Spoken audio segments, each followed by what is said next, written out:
Hello all, welcome to Simple Max Magic Tamil. A fruit seller bought 8 boxes of grapes at rupees 150 each.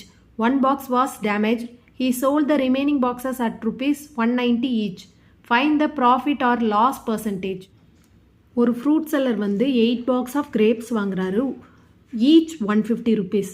So இதோட cost price எப்படி கண்டுபிடிக்கணும்னா 8 into 150 வந்து rupees 1200 தான் இதோட cost price.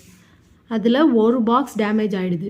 அப்போ remaining box எவ்வளோ இருக்குன்னா 8 மைனஸ் 1 வந்து 7 பாக்ஸஸ் ரிமைனிங் இருக்குது. இப்போ வந்து அவர் வந்து ரிமைனிங் பாக்ஸஸை 190 ருபீஸ்க்கு சேல் பண்ணுறாரு. அப்போ செல்லிங் ப்ரைஸ் வந்து 7 இன்ட்டு 190 ஈக்குவல் டு ருபீஸ் 1330 ருபீஸ்க்கு சேல் பண்ணுறாரு. இப்போ இதை ப்ராஃபிட் ஆர் லாஸ் பர்சன்டேஜ் தான் நம்மளுக்கு கேட்டிருக்காங்க. இது ப்ராஃபிட் தான் வரும். ஏன்னா profit equal to selling price minus cost price.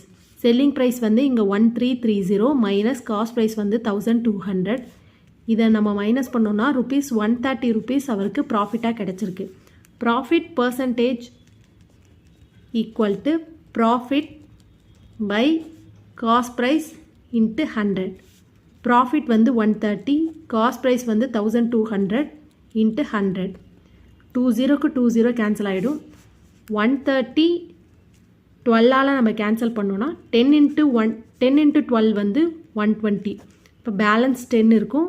Decimal point வச்சா நம்ம 10 வந்து ஆட் பண்ணிக்கலாம். அப்புறம் 8 இன்ட்டு 12 வந்து 96, பேலன்ஸ் 4 இருக்கும். 3 இன்ட்டு 12 36, பேலன்ஸ் 4 இருக்கும். இது அப்படியே கன்டினியூ ஆகிட்டே இருக்கும். அப்போ 10.83% தான் அவரோட ப்ராஃபிட் பர்சன்டேஜ். இந்த வீடியோ உங்களுக்கு பிடிச்சிருந்தா லைக் பண்ணுங்கள், ஷேர் பண்ணுங்கள், மறக்காமல் சப்ஸ்கிரைப் பண்ணுங்கள். Thank you so much.